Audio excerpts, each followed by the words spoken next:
Hello, Omar. My name's Ben. Do you mind if I examine you? No.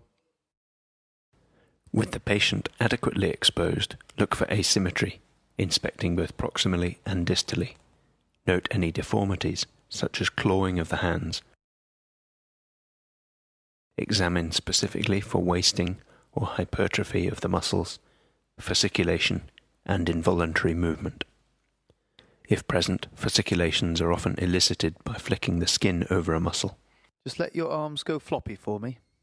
To test tone in the upper limb, hold the patient's hand as if shaking it, and use your other hand to support their elbow. Rotate the forearm, flex and extend the wrist, elbow and shoulder, varying the speed and direction of movement. The muscle tone is the resistance felt by the examiner when moving a joint passively. Again, let this arm go floppy. Always compare sides. Muscle tone can be decreased or increased in pathology. There are two principal types of hypertonia: spasticity and rigidity.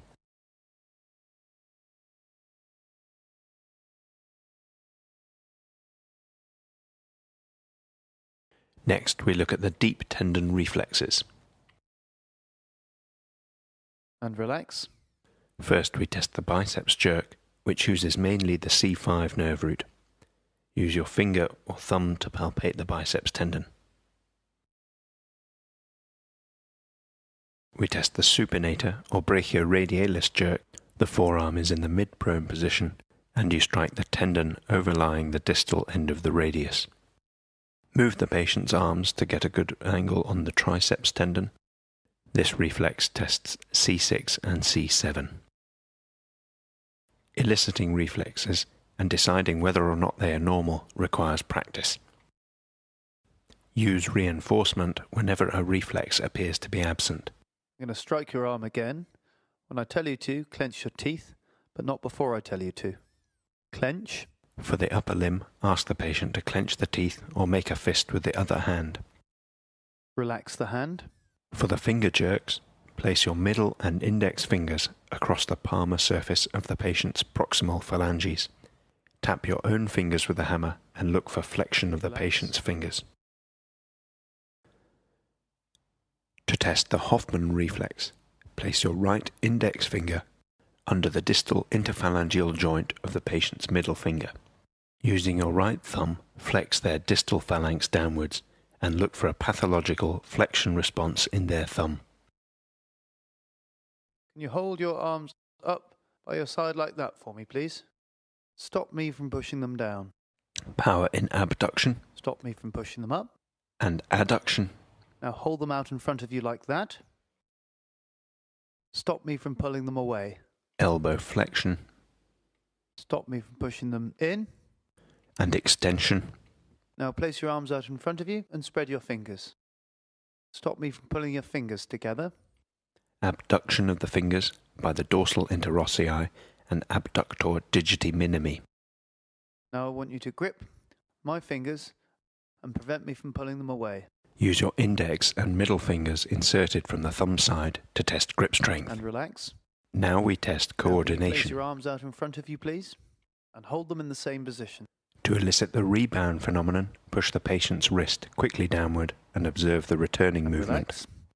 Finger-nose Now test. take the index finger of your right hand and place it on your nose. Touch my index finger on your nose and do that rapidly for me, please. I'm now going to start moving my finger. I want you to follow it.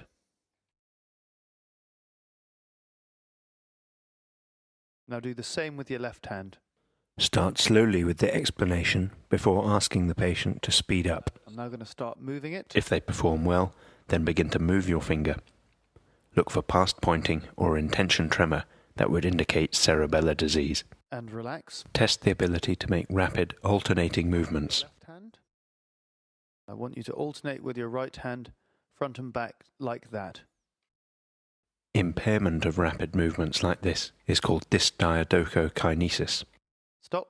Now do the same with your left hand. evident as slowness, disorganization, and irregularity of movement, also typical of cerebellar disease. Relax.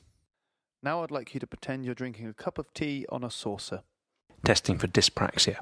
difficulty performing a motor task despite the patient understanding it, and in the absence of motor weakness, cerebellar, extrapyramidal, or sensory impairment. Now I'd like you to copy those shapes and then write a sentence. Inability to draw a geometric figure is called constructional apraxia and is a feature of parietal disturbance. Writing a sentence requires intact language function, as well as fine motor control of the hand. Dysgraphia is normally due to a dominant parietal lobe lesion.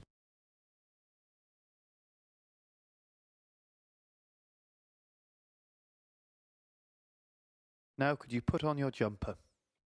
Dressing apraxia is often associated with spatial disorientation and neglect. It is usually due to non-dominant hemisphere parietal lesion.